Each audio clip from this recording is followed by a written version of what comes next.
Hello students, welcome to our discussion on module D on open channel flow, and in this module we are specifically going to deal with the uniform flow. So we have dealt with some of the scenarios where we were assuming that channel bed is horizontal, and based on that assumption we were doing certain calculations including that of critical flow or looking at pressure distribution. And also another assumption that we had in all our modules that we have dealt so far is that the bed is frictionless. However, when we go to real world channel sections, both these assumptions, that is bed is horizontal and flow is frictionless, they are going to be violated. So this would be our entry point into more of a real world or engineering analysis of open channel flow. And here we will learn some of the tricks and trades that are typically used for designing open channels.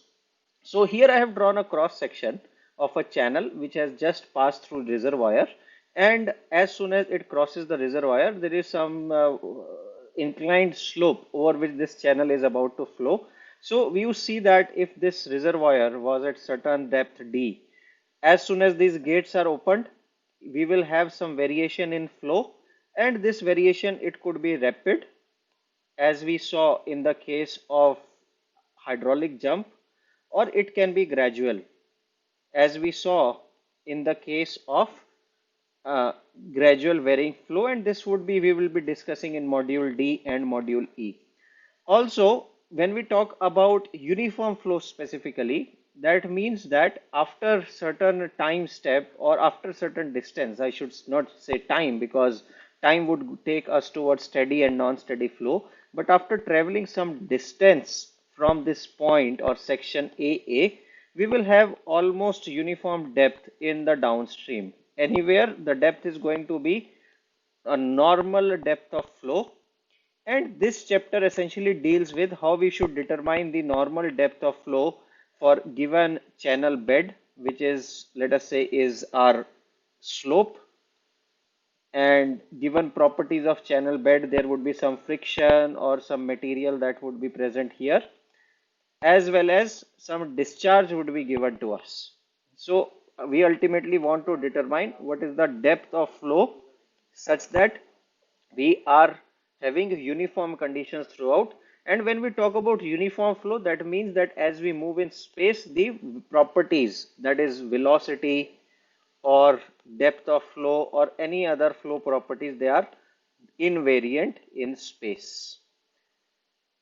So with this background, let us look into some mathematical aspect that what results in a uniform flow.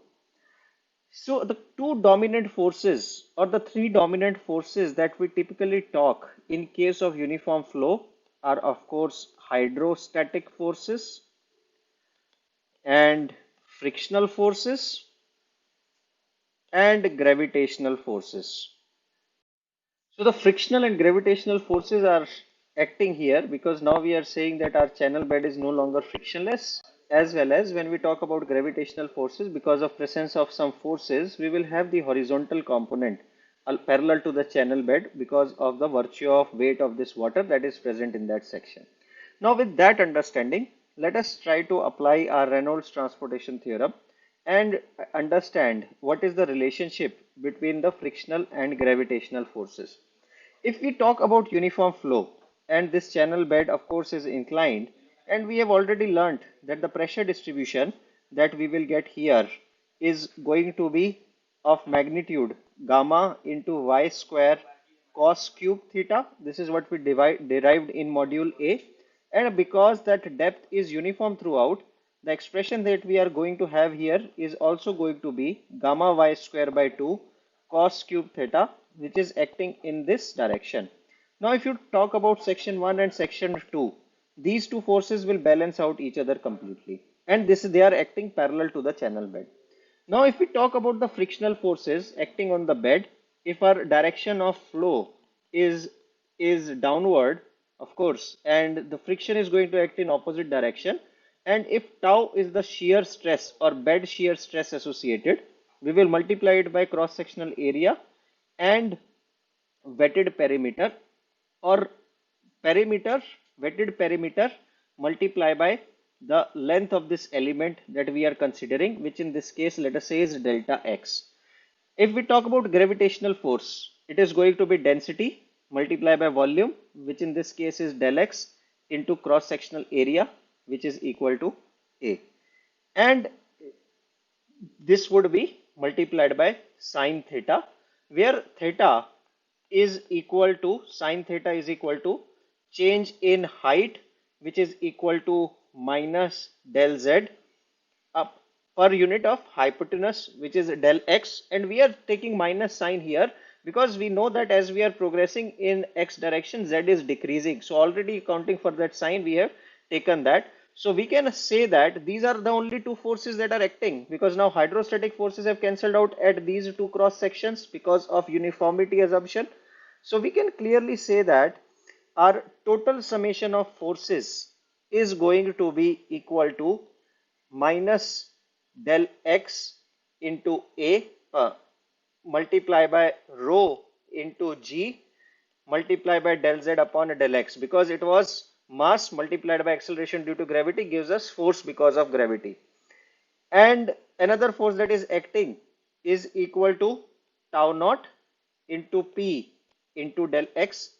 And we can say that minus del z upon del x is equal to slope of the bed.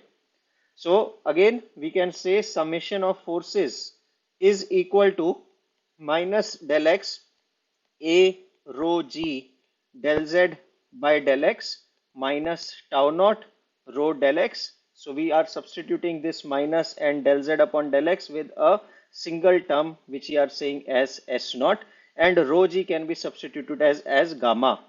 And hence, if the net acceleration of control volume is equal to 0, which is the case in present scenario, because A1 V1 is equal to A2 V2, that's what uniformity says. That means velocity at two cross sections are equal, and hence net incoming flux is equivalent to net outgoing flux if there are no changes in storage, and hence this derivation is applicable to steady and uniform flow. So we can clearly write that tau naught into rho into del x is equal to, no, we will not have, this would be P, not rho, T naught, tau naught into P into del x equal to delta x A gamma S naught. So our tau naught simply comes out to be, del x gets cancelled out, A by P into gamma into S naught, or tau naught is equal to gamma into R into S naught. So this is how the bed friction shear stress is related to channel slope and channel properties, and of course the fluid that is flowing into that particular channel. Now, dimensionality analysis has also shown, and I'm not going to show here, but you can refer to this famous Buckingham pi method that is typically discussed in fluid mechanics class, where we show that dimensionally this tau naught depends upon the roughness or protrusions that we have on channel bed. It depends upon, of course, and this depends upon Reynolds number as well as the channel bottom and sides into density of fluid into V square. So if we equate this 1 and 2, we can say that gamma RS equal to K into rho into V square. And from these expression, we can clearly write that our velocity is equal to G by K into R into SF, because my gamma is equal to rho into G, and these two rows will get cancelled out from this equation that I am marking as 2. So my velocity can be written as root of G by K into root of R into S naught. Mind it, I am using SF and S naught because in case of uniform flow, our energy grade line would be parallel to our bed slope or S naught.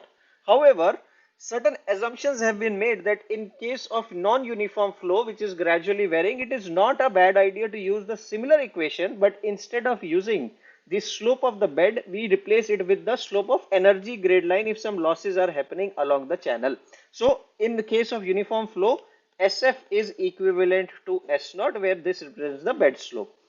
This formula can also be written as V equal to C under root Rs, and this helps us determine the uniform flow velocity with for a channel with known slope S and known R, where R is equal to A by P and C is known as Chazy's constant. And this formula is known as Chazy's formula, and it is widely used to understand the velocities of flow and hence depth of flows into a uniform channel section. Now, if this Chazy's C is also very closely related to pipe flows parameters in a sense that if you recall that in case of a pipe, head loss in a pipe of given diameter D and length L is given by FLV square by 2GD, and this equation is famously known as Darcy-Weisbach or Weisbach equation. And we can say that in case of pipe flow, this HF can be written as S multiplied by L, or S is equal to HF divided by L, where S represents the slope and HF is the total loss that is happening. And as we mentioned, that is, this would be the slope of the energy grade line. That's why I brought this term here. So we can substitute this HF as S times L equal to FLV square divided by 2GD. This L cancels out, and we can write this velocity as root 2G ds divided by F. Now, we also learned that V is equal to C root Rs. For pipe, R is given by A by P, and if this pipe is flowing full, we can write it as pi by 4d square, which is area of flow, and our wetted perimeter is going to be pi d. Hence, our velocity can be written as C times ds divided by 4. If we compare equation 1 and equation 2, we can clearly see that if we apply this Chazy's formula for a pipe flow, we can write this C as 8G by F. What does that mean? Now that means that as we deal with this friction factor in case of pipe flows, similar interpretations can be attached to this Chazy's formula. And in case of pipe flow, we often associate the Reynolds number of flow with friction factor, and we have some ready-made Moody's diagram. These Moody's diagram tell us that if a given flow is happening at certain velocity in a pipe, we can always calculate Reynolds number, and corresponding to Reynolds number, we can calculate what is the friction factor. Once friction factor is known, we can calculate the losses that are happening in these pipe sections, and they form the basic understanding of the hydraulics that are associated with pipe flow. Now, just in line with Moody's diagram, we also get Moody's diagram for Chazy's coefficient, which is C, and we plot the variation with Re, and we again have three regimes. What if the flow is laminar? And we say that flow is laminar if we do not have the enough protrusions, or flow is taking place through the hydraulically smooth pipes. What does that mean? That flow is happening in a way that if we have some protrusions on the surface of pipe, the thickness of the laminar layer that would develop is good enough to cover these protrusions. Then we have some transient zones that goes from, they take us from smooth to transient flow, and below transient flow we have the development of fully rough zone. And here we have transient flow, where flow is transiting from smooth to rough. And in standard books or in standard manuals, you will find some variation that for a given Reynolds number, you can see that if your flow is classified as transient, then what is the associated Chase's factor you should use, and based on that you should be able to calculate V using C equal to RS. Now there is one limitation or caveat associated with this derivation or this interpretation using Moody's diagram. All these derivations are based on an assumption of pipe flow, and we know that in case of pipe flow and open channel flow, the driving mechanism in one case is the pressure gradient, and in another case it's the gradient created by the virtue of gravity. So while these discussions will hold true for the smaller sections where the differentiation between pipe flow and open channel flow would not create a huge difference, we still need a more rational method to work on larger open channel flows where this assumption, the way we are relating this F and C, may not hold true.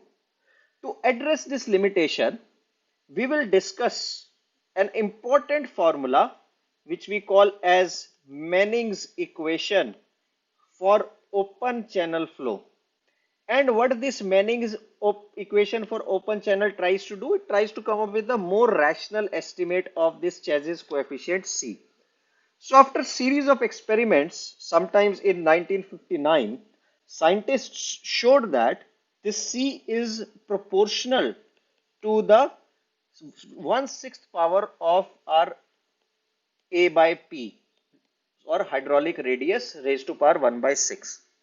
We already know that our velocity is equal to CR to the power 1/2, S to the power 1/2, and we can assume this to be S naught if we are talking a case of uniform flow. We can replace this constant of proportionality by 1/n, R raised to power 1/2, S raised to power 1/2, multiply by R raised to power 1/6 as introduced by this proportionality relationship that was validated and developed.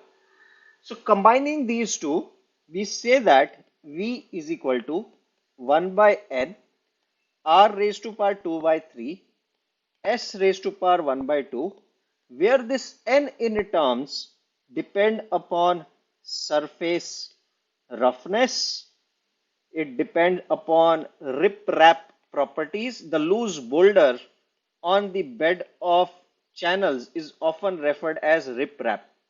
And the typical values of this n varies in a range of 0.012 for smooth surfaces like steel, metal, all the way to 0.050 for bottoms of channels which have large boulders or cobbles. But this is associated with the property of material on which this water is flowing. Now, if we have to use this equation, this is typically done in India or in European countries, we would typically use SI units. However, if we are dealing in the units of feet, another correction factor was proposed, which says that generally if we want to use same n in different units, so this would apply to SI units. If we have to use the n tables that are standard available and we are dealing in feet and typically in feet pound second units, this V has to be written as 1/n R to the power 2/3 S raised to power 1/2, and this is applicable when we are feet, pound and in the units of second. And we will use this equation time and again wherever we have to determine the normal depths of flow. This is from where we started our lecture. So our topic of interest here is determining normal depth of flow. So using the equation V equal to 1/n R to the power 2/3 S to the power 1/2, I can always write this velocity as Q by A into 1/n R to the power 2/3 S to the power 1/2.